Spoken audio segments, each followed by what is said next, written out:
You have 48 hours, boy. Lose the fight or lose everything. Boy, that word. The word white men had been using to cut black men down for 300 years. The word that said, you are nothing. You will always be nothing. Know your place. The Italian messenger smiled when he said it, smiled at a 21-year-old Olympic gold medalist, smiled at the fastest hands in boxing, smiled because he knew in 1963 America, a black man with a secret could be destroyed with a single tape. Cassius Clay's crime? Believing in Islam, talking to Malcolm X, daring to choose his own identity instead of the one America assigned him. His manager said, "Take the deal. Be smart, Cassius. You can't fight the mob." His backers said, "Bow down. Live to fight another day." Everyone told him what black men had been told for centuries. Hide, survive, don't shine too bright, don't make them angry. But that night, Cassius Clay walked into a smoky office on 125th Street, sat across from a man the police called a criminal and Harlem called a king. "Mr. Johnson," Clay said, his voice steady, "I am the equal of any white man. I am great, and so are you. So why do we always have to hide it?" The room went silent. Bumpy Johnson stared at this young lion who refused to be caged, who refused to kneel, who reminded Bumpy of himself 30 years ago, before he learned that power wasn't given, it was taken. Bumpy leaned forward. His voice was quiet, but every word landed like thunder. "We don't hide anymore, young brother. Not in my Harlem, not while I'm breathing." And then the Godfather of Harlem picked up the phone and declared war on the entire Italian mob. This is that story. 7 weeks. That's how long Bumpy Johnson had been out of Alcatraz when the phone rang. 7 weeks since he'd walked through those iron gates for the last time. 7 weeks since he'd breathed free air after 11 years in America's most brutal prison. 7 weeks since he'd returned to Harlem, expecting to find his kingdom waiting. What he found instead was a colony. The Italians had moved in while he was gone. Vincente Gigante, a rising captain in the Genovese crime family, a man with dead eyes and a reputation for violence that made other mobsters nervous, had flooded Harlem with heroin. He'd bought the politicians Bumpy used to own. He'd turned the streets Bumpy used to protect into open-air drug markets. On the surface, Bumpy Johnson was finished, a 58-year-old man with no territory, no income, no visible power. The newspapers said he was a relic. The Italians said he was irrelevant. The police said he was done. They were all wrong, because Bumpy Johnson had spent 11 years in Alcatraz doing something more valuable than lifting weights or counting days. He'd been maintaining relationships. Every month, letters went out from Alcatraz to Harlem, coded messages hidden in family correspondence, instructions passed through visiting relatives. Bumpy couldn't run his empire from prison, but he could keep his network alive. The men who'd been loyal to him before his arrest, they remembered, they waited, they kept their ears open and their mouths shut. So when Bumpy walked out of Alcatraz in January 1963, he didn't come back to nothing. He came back to a network. Invisible, scattered, operating in the shadows, but loyal. Barbers who heard everything their customers said, numbers runners who knew every street corner, cleaning women who worked in Italian social clubs, doormen at hotels, porters at train stations. His visible empire was in ruins. His invisible network was intact. And that network was about to become the most important weapon in Cassius Clay's life. To understand what happened in March 1963, you need to understand how the FBI operated in those days. J. Edgar Hoover was obsessed with the Nation of Islam. He considered it a threat to national security, not because of anything it had actually done, but because the idea of proud, organized black people terrified him. So he deployed COINTELPRO, his secret surveillance program, against every prominent member of the nation. Malcolm X was target number one. FBI agents followed him everywhere. They tapped his phones. They planted informants in his inner circle. They recorded every speech, every meeting, every private conversation they could capture. And in February 1963, they captured something explosive. Cassius Clay, the Louisville Lip, the Olympic hero, America's most famous young athlete, sitting in Malcolm X's living room in Queens, talking about Islam, talking about his secret conversion, talking about how he planned to announce his faith to the world after he became heavyweight champion. In 1963 America, this tape could destroy Clay's career overnight. Sponsors would flee. Boxing commissions would find reasons to deny him licenses. The white establishment that controlled professional sports would crush him before he ever got a title shot. The tape didn't go from the FBI to Vincente Gigante directly. It went through intermediaries, a corrupt agent who owed gambling debts, a mob lawyer who specialized in acquiring sensitive materials, a chain of hands that gave everyone deniability. By the first week of March 1963, the tape was in Vincente Gigante's safe, and Gigante saw an opportunity that made his mouth water. Control Cassius Clay now, while he was still hungry, still vulnerable, own him before he became champion, then ride that ownership all the way to the top, fixing fights, controlling purses, turning the heavyweight division into a personal ATM. All he had to do was make Clay understand who was really in charge. March 11, 1963.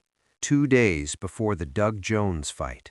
The man who knocked on Cassius Clay's door at the Hotel Teresa was named Anthony Salerno, though everyone called him Tony Pictures because of his side business in blackmail photography. He was 34 years old, medium height, forgettable face, the kind of man who could walk into any room without being noticed. That was his specialty, being forgettable. Until suddenly you couldn't forget him, because he had something that could ruin your life. Tony Pictures had been watching Clay for 3 days, following him from the gym to the hotel, noting his routine, waiting for the right moment. The Hotel Teresa was Harlem's most famous establishment, the Waldorf of Harlem, people called it. Every prominent black American who visited New York stayed there. Fidel Castro had stayed there. So had Louis Armstrong, Duke Ellington, Ray Charles. Room 847. Tony Pictures had gotten the room number from a bellhop who owed money to the wrong people. He straightened his tie and knocked. Clay answered in a white bathrobe, probably expecting room service. "Mr. Clay?" Tony Pictures smiled. "I'm here representing some business associates. They have a proposition for you. May I come in?" Clay was young, but he wasn't stupid. He'd grown up in Louisville. He knew what business associates usually meant. "What kind of proposition?" "The kind you'll want to hear in private." Against his better judgment, Clay stepped aside. Tony Pictures walked in, looked around the room, boxing magazines on the bed, training gear scattered everywhere, and sat down uninvited on the small couch by the window. "I'll get right to the point, Mr. Clay. My associates have acquired something valuable, a recording made in February in Queens." He watched Clay's face carefully, saw the flicker of recognition, the flash of fear. "I don't know what you're talking about." "Of course you do." Tony Pictures pulled out a cigarette, lit it slowly. "You, Malcolm X, a very interesting conversation about your religious beliefs, your plans for the future, your thoughts on, what did you call it? The white devil's Christianity." Clay's jaw tightened. That conversation was private. Nothing's private anymore, Mr. Clay. Not in America, not for people like you. He exhaled smoke. But here's the good news. My associates don't want to release this tape. They're businessmen. They see your potential. They want to help you become heavyweight champion of the world. Help me how? Tomorrow night, you fight Doug Jones, Madison Square Garden. Biggest fight of your career. Tony Pictures leaned forward. You're going to lose. Clay's eyes went wide. Lose? I don't lose. I've never. You're going to lose tomorrow night. Make it look good, go the distance, put on a show, but you lose. In exchange, my associates guarantee you a title shot against Sonny Liston. They have influence with the promoters. They can make it happen. And if I win? Tony Pictures stood up, buttoned his jacket, walked toward the door. If you win, Friday morning every newspaper in America runs the headline, Cassius Clay, Secret Muslim. Your career ends. Your sponsors disappear. You'll be lucky to fight in church basements. He opened the door, turned back. You have 48 hours, boy. That smile again, that word. Lose the fight or lose everything. The door closed behind him. Cassius Clay stood alone in that hotel room for a long time, the entire trajectory of his life suddenly hanging by a thread. He could take the deal, lose tomorrow, become champion eventually, but owned, controlled, another black man dancing to a white man's tune. Or he could refuse, win the fight, and watch everything he'd built get destroyed by a tape he couldn't do anything about. Unless, Clay picked up the phone, dialed a number he'd memorized but never called. Brother Malcolm, I need your help. Malcolm X listened without interrupting as Clay explained what had happened. When Clay finished, Malcolm was quiet for a moment. Then he said, I know someone who might be able to help, but brother, I have to be honest with you. This man is not a minister. He's not a civil rights leader. He operates in a different world entirely. Who is he? His name is Ellsworth Johnson. People call him Bumpy. He just got out of Alcatraz after 11 years. The newspapers say he's a gangster. The police say he's a criminal. And what do you say? Malcolm chose his words carefully. I say he's a man who has protected Harlem when no one else would. I say he understands power in ways that preachers and politicians don't. And I say that if the Italian mob is threatening you, there's only one man in New York who can threaten them back. How do you know him? I've been organizing in Harlem for years. You can't work in this community without knowing Bumpy Johnson. We're not close, our worlds are very different, but we respect each other. He's never asked me for anything. I've never asked him. Malcolm paused. Until now. If you want, I can make a call, ask if he'll see you tonight. But brother, understand what you're walking into. This man is not going to give you a sermon on turning the other cheek. If he helps you, it will be with methods that you and I aren't supposed to approve of. Clay thought about the tape, about Tony Pictures' smile, about the word boy and everything it carried. Make the call, he said. 11:47 p.m., March 11th, 1963. The office above Small's Paradise Jazz Club smelled like cigars, old leather, and history. The walls were lined with photographs, Bumpy shaking hands with politicians, Bumpy standing next to jazz legends, Bumpy in his younger days looking like a man who could kill you or buy you a drink with equal ease. Cassius Clay sat in a leather chair across from the most dangerous man in Harlem. He was trying very hard not to look nervous. Bumpy Johnson didn't look dangerous at first glance. He was 58 years old, medium height, wearing a simple gray suit. His hair was graying. His face was lined with age. He looked like someone's grandfather. But his eyes were something else entirely. They watched Clay with an intensity that made the young boxer feel like he was being X-rayed. In the corner, a large man stood silently, Bumpy's lieutenant, Illinois Gordon, arms crossed, face unreadable. Clay had spent the last 20 minutes telling his story, the tape, Tony pictures, the ultimatum. Now he was finished, and the silence in the room was suffocating. Finally, Bumpy spoke. His voice was soft, almost gentle. "They called you boy." Clay nodded. "Yes, sir." "And you didn't take their deal?" "No, sir, I can't." "Why?" Clay hesitated. He'd been asking himself the same question since Tony Pictures walked out of his hotel room. Why not just lose, one fight, one defeat, and then everything would be fine? But something in him wouldn't bend. "Mr. Johnson, they're not asking me to lose a fight. They're asking me to become their property. If I throw this fight, they own me, not just tomorrow, forever. Every fight after this, they'll control. Every decision I make, they'll be in my ear." He leaned forward. "But more than that, they think they can walk into my life and tell me what to do. They think because they're white and connected, they can call me boy and I'll just accept it." His voice hardened. "My grandfather was a slave. My daddy painted signs for rich white men, whites only, colored entrance in back. All his life, painting words that told him he was less than nothing. But I'm supposed to be different. I'm supposed to be free." He looked Bumpy directly in the eyes. "I won't do it. I'll lose my career before I lose myself. I'll die before I kneel." The room was silent again, but something had shifted. Bumpy was looking at Clay like he was seeing a ghost, or maybe a memory.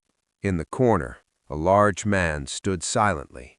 Bumpy's lieutenant, Illinois Gordon, arms crossed, face unreadable.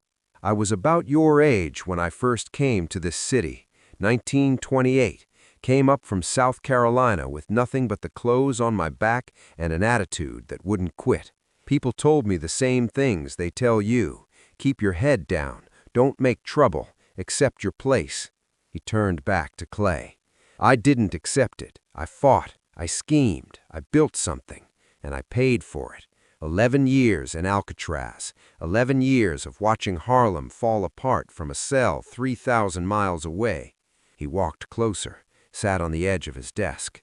"You remind me of myself before I learned what it costs to fight back, before I paid the price." He paused.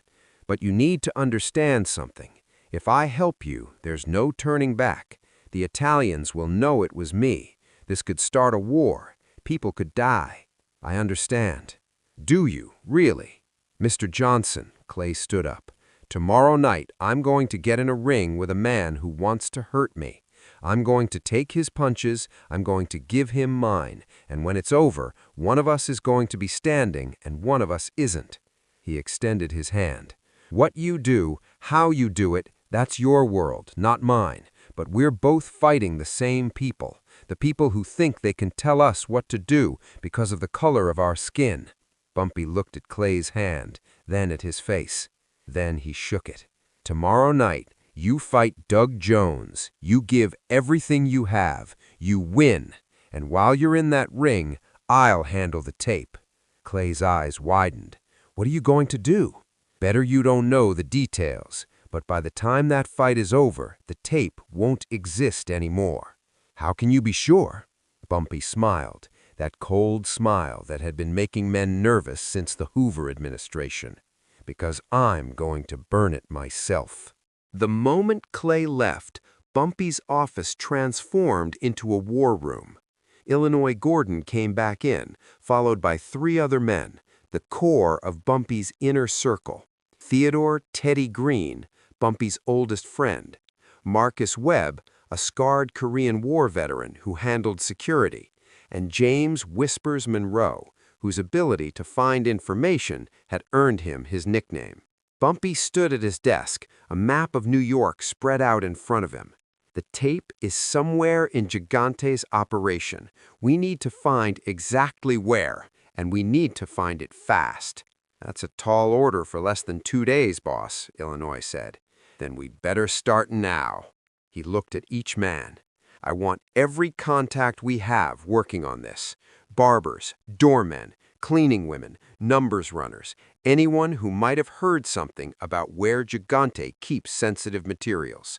We find the location, we hit it during the fight tomorrow night when everyone's distracted. Marcus spoke up. What about the safe, if it's locked? We'll figure that out when we get there. First, we need the location. He put his hand on the map. We have until tomorrow night. Let's get to work. March 12, 1963, morning. Bumpy's network went to work. Within hours, names became addresses, rumors became facts. The invisible web of barbers, doormen, cleaning women, and runners that Bumpy had maintained for decades now had a single purpose: find that tape. By noon, they had a location. A numbers runner named Little Pete, a black man who worked Italian territory near the Pleasant Avenue Fish Market, had been watching a brownstone for years. 2847 Pleasant Avenue. Windows always covered, men in expensive suits going in and out, never staying long, always carrying briefcases. That's where they keep the sensitive stuff, Pete reported. I've seen Gigante's captains go in there personally. By evening, they had confirmation. A waitress named Teresa, who worked at Rao's, an Italian restaurant where wise guys talked too freely around the help, overheard something valuable. Fat Tommy, one of Gigante's men, bragging about the Clay tape being in the Pleasant Avenue safe. Second floor, safe in the back office, she reported. By nightfall, they had eyes inside. A 16-year-old delivery boy named Danny Parker made regular runs to that brownstone. Cigarettes, sandwiches, whatever the Italians wanted. He'd been inside the first floor dozens of times. 2 guards outside, 3 or 4 men on the first floor playing cards or watching TV.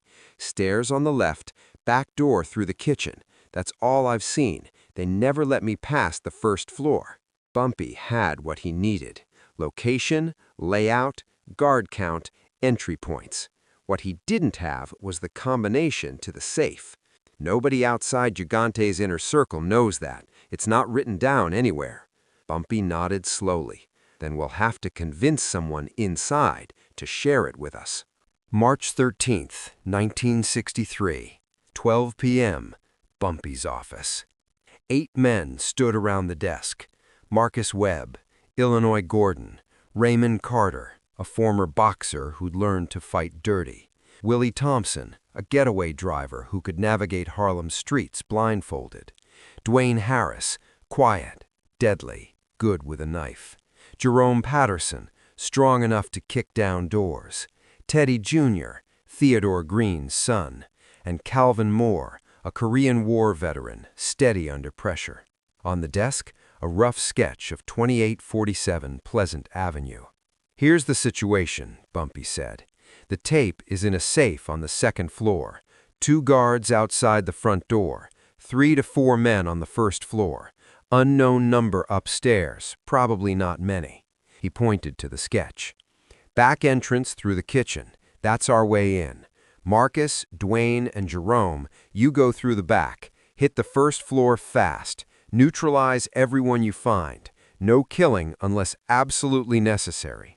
What about the guards outside? Illinois and Calvin will handle them, quietly. We go in at 8:30, half an hour after the fight starts. Everyone in New York with Italian blood will be watching that fight. They'll be distracted. He turned to Raymond. Raymond, you and Willie wait in the cars, 2 blocks away, engines running. If we're not back in 15 minutes, you leave without us. Marcus spoke up. What about the safe? We don't have the combination. I know. Bumpy's voice was cold. We're going to have to get creative. One of those men inside knows the combination, or knows someone who does. We'll find out which one and make him talk. He looked at Teddy Jr. Teddy, you're with me. We go upstairs after the first floor is clear. We find the safe, we open it, one way or another. The room was quiet. I know what I'm asking, Bumpy said. This could blow up in our faces. Gigante finds out we hid his operation. He might come after all of us. He paused.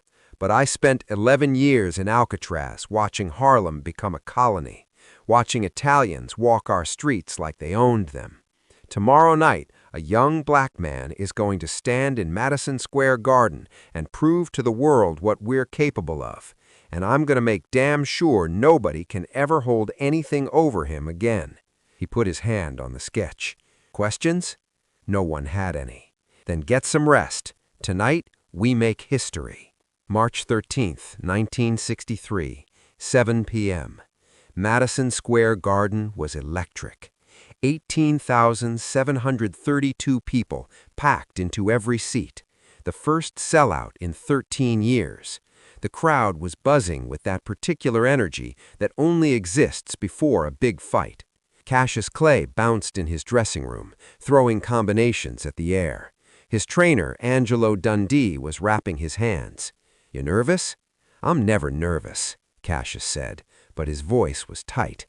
Dundee stopped rapping, looked at his fighter.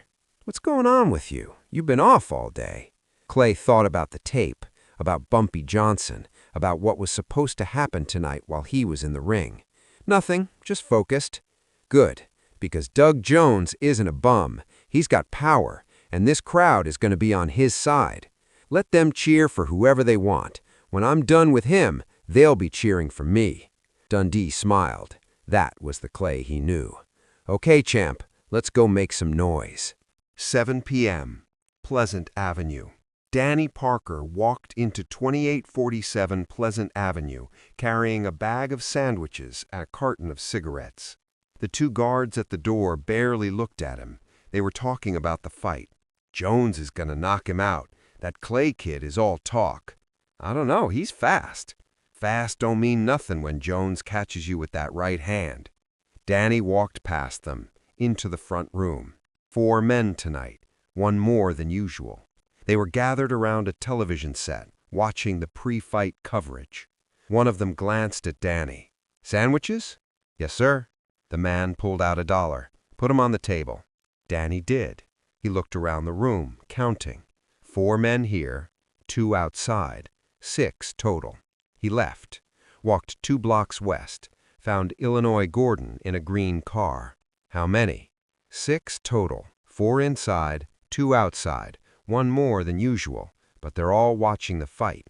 Illinois nodded. "Good work, kid. Now go home." He picked up his radio. "We're on. 6 men. They're distracted. Operation is a go." 8 p.m. Madison Square Garden. The bell rang. Round 1. Cassius Clay danced out of his corner, moving on his toes the way he'd been moving since he was 12 years old.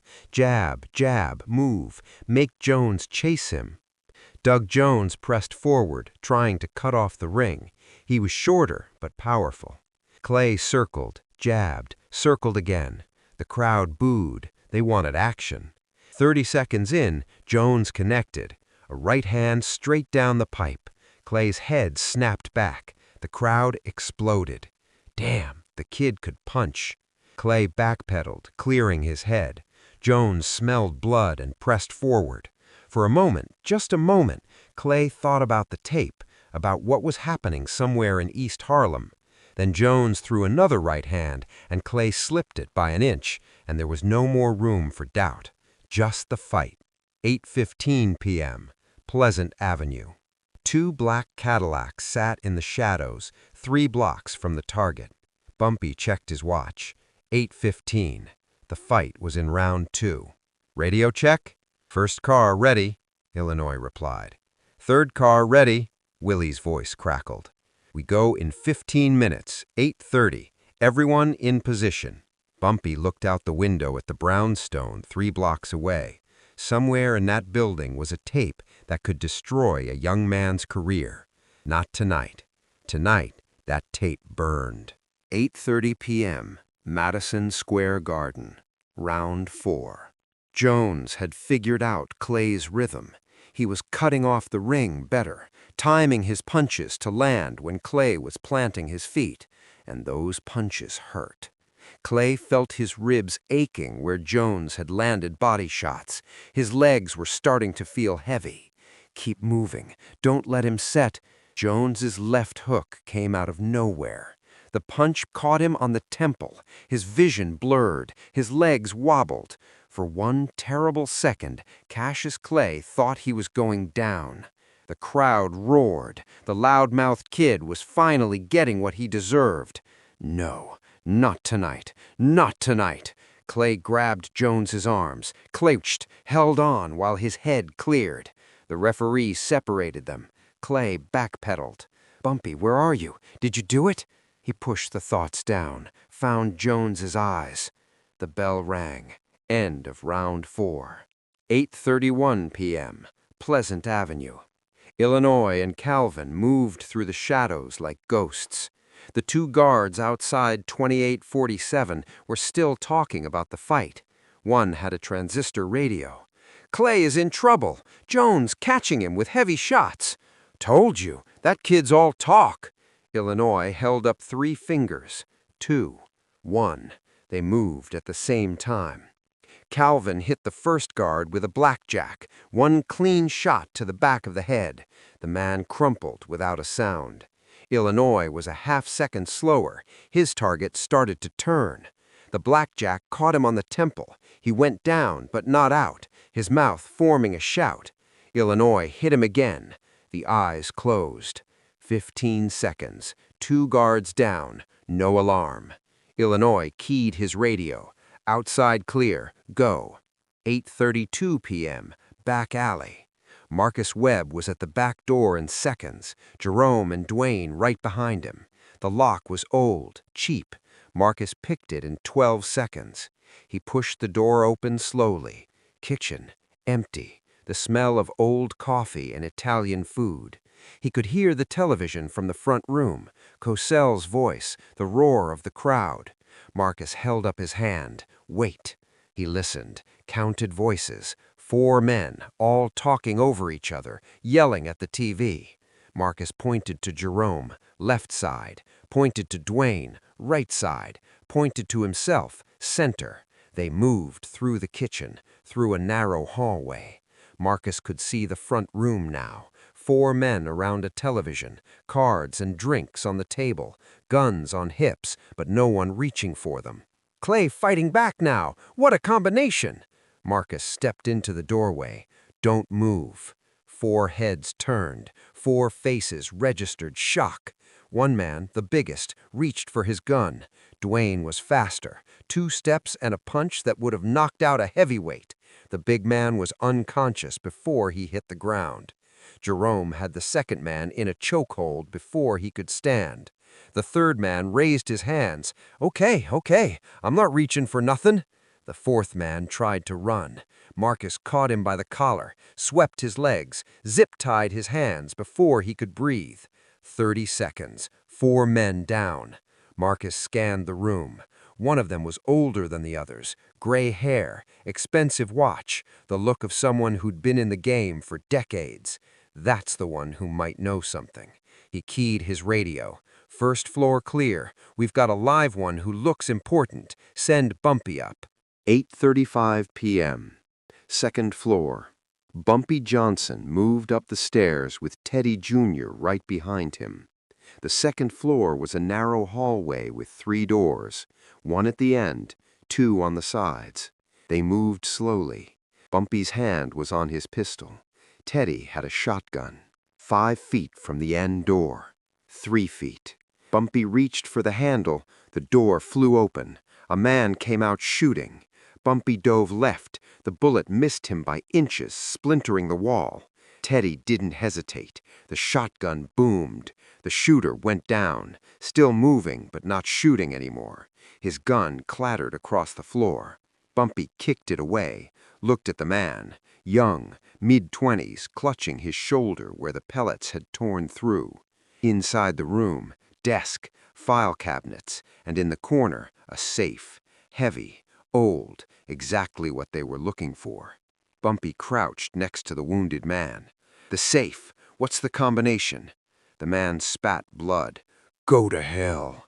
Bumpy pulled out a knife, pressed it against the man's cheek. "I'm going to ask you one more time. The combination." "I don't know it, I swear. Only the captains know."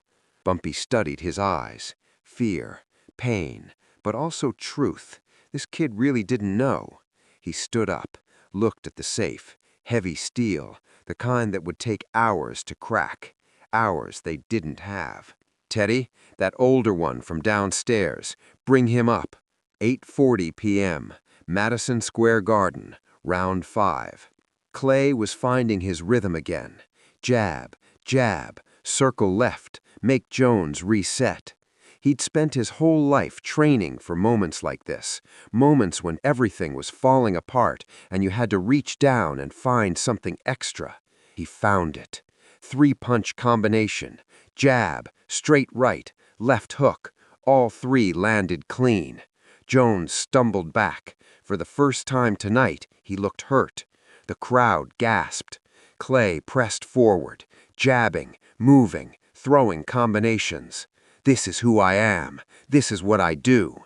The bell rang. End of round 5. 8:40 p.m., Pleasant Avenue, 2nd floor. The gray-haired Italian's name was Carmine. He'd been with Gigante for 20 years. Now he was kneeling on the floor, hands zip-tied, staring up at Bumpy Johnson. "You know who I am?" Carmine looked at him. Recognition dawned. Fear followed. "Bumpy Johnson." "That's right. I need the combination to that safe." "I don't—" Bumpy hit him, hard. The man's head snapped to the side. "Don't waste my time. You're not some street soldier. You've been with Gigante for years. You know things." Carmine wiped blood from his lip. "Even if I knew, you think I'd tell you? You'll kill me anyway." "Maybe, but there's dying fast and there's dying slow." Bumpy crouched down, eye to eye. "I spent 11 years in Alcatraz. You learn things in there. Things about pain. Things about how long a man can scream." He pressed the knife against Carmine's throat. Not cutting, just pressure. "I don't want to do that to you. All I want is what's in that safe. You give me the combination, you live. Tell Gigante we tortured it out of you. No shame in that." Carmine was sweating. His eyes darted to the safe, back to Bumpy, to the knife. "If I tell you, Gigante will kill me anyway. That's tomorrow's problem. Right now, your problem is me."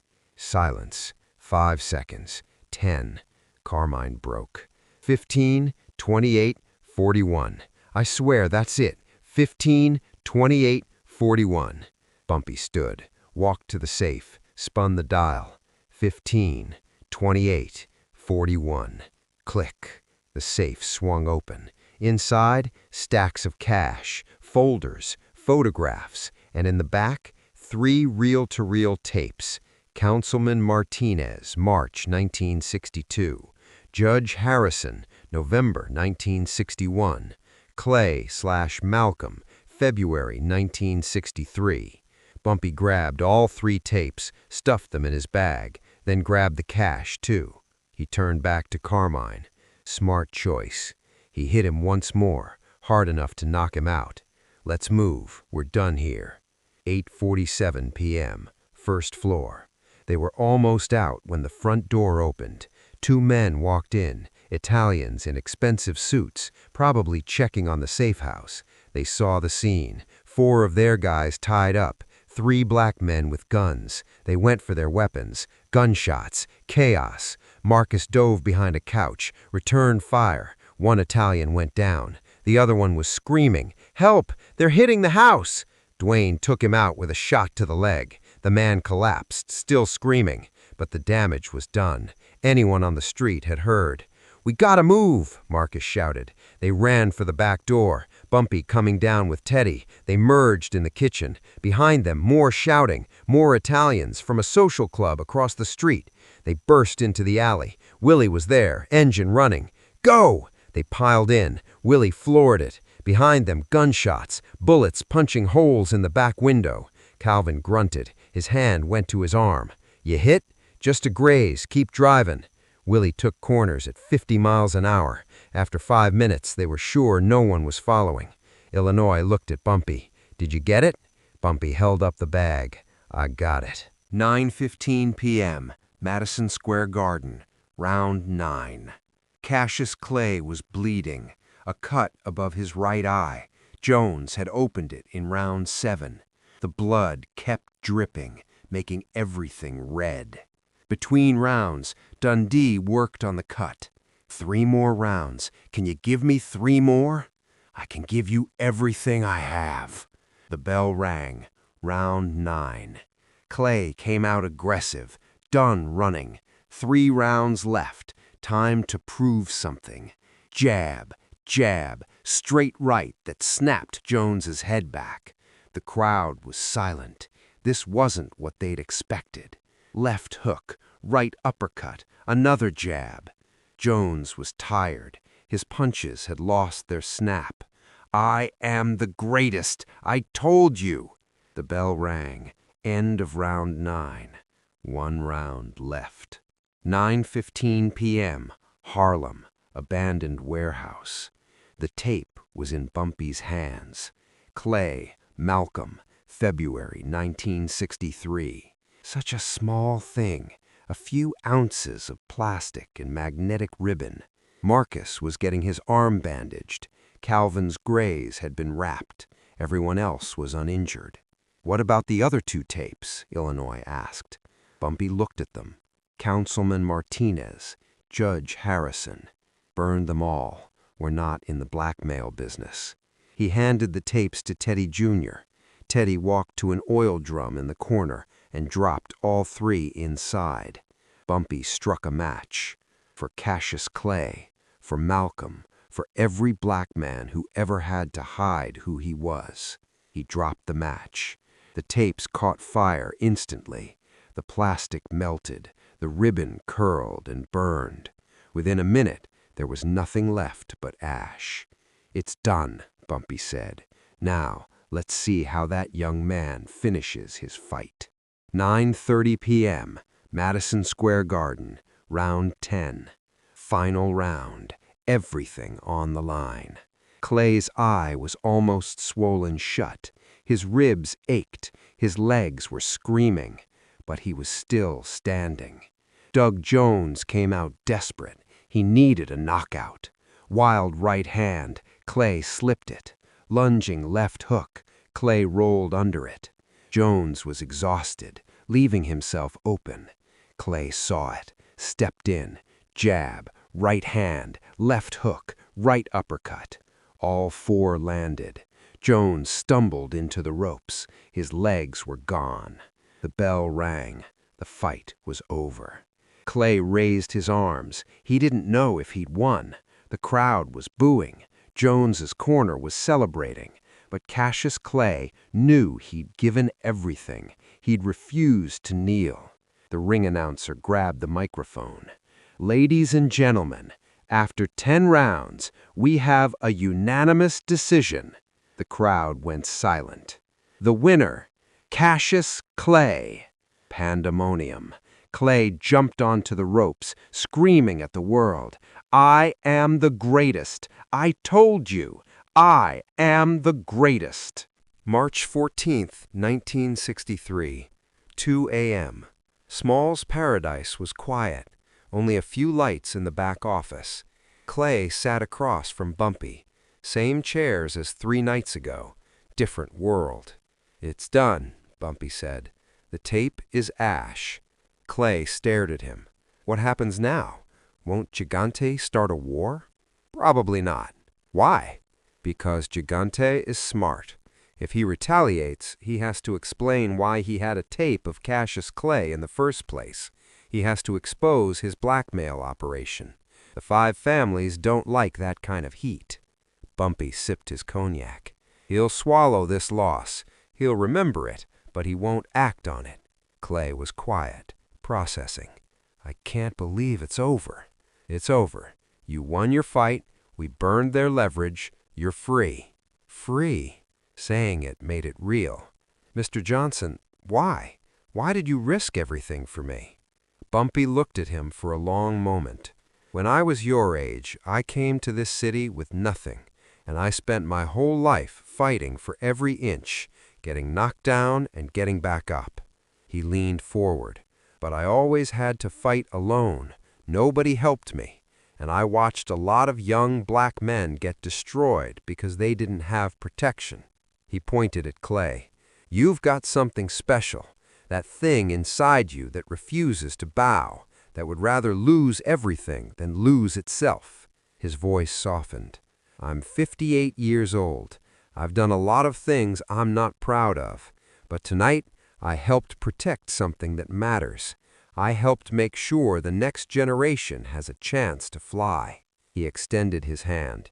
"You're going to be heavyweight champion someday, and when you are, remember, you got there your way. You didn't hide, you didn't kneel." Clay shook his hand. "I won't forget. I'll never forget what you did." March 14th, 1963, 3 a.m., Little Italy. Vincent Gigante sat in his office, staring at the report. Safe house raided, 6 men beaten, 2 shot, 3 tapes destroyed, $47,000 stolen. Bumpy Johnson, 7 weeks out of Alcatraz and already making moves. "Boss," Tony Pictures stood in the doorway. "What do you want us to do? We can hit him tonight." Gigante was quiet. Finally, "No." "No? He hit our safe house. I know what he did." Gigante's voice was ice. "I also know what happens if we retaliate." He walked to the window. "The 5 families don't know about my side business. They find out I've been running blackmail with FBI tapes. I'm finished. They'll kill me for bringing that heat." He turned back. "And if we go to war with Bumpy, it becomes public. Everyone asking what we had that was worth fighting over. So we just let it go?" "For now," Gigante's eyes narrowed. "I don't forget. I don't forgive. Someday there's going to be a reckoning." He sat down. "But today we swallow it. Today we pretend none of this happened." "What about Clay?" Gigante laughed bitterly.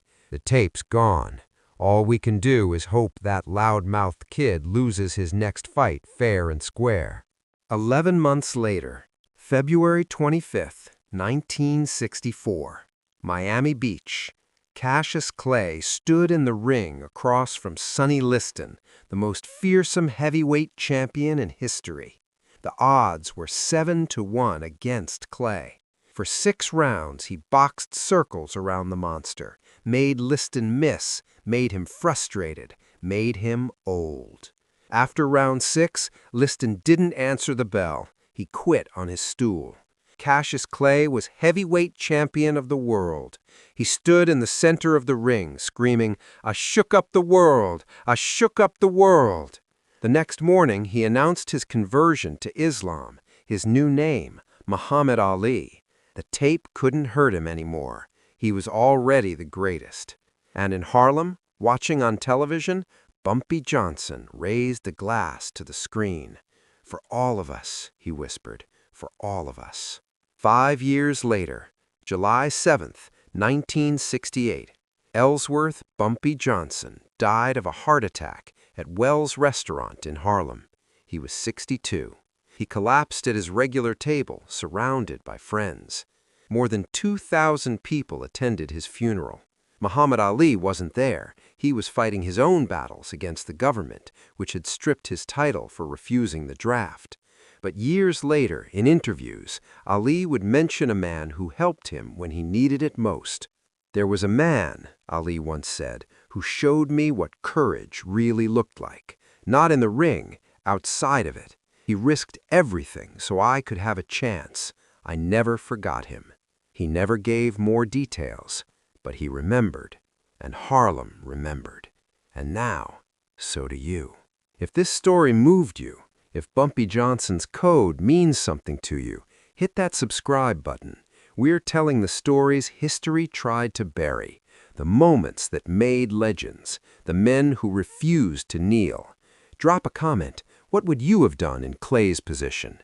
Share this with someone who needs to hear it, someone who's been told to hide their greatness, because that's what Bumpy taught us. You don't ask permission to be great. Harlem remembers.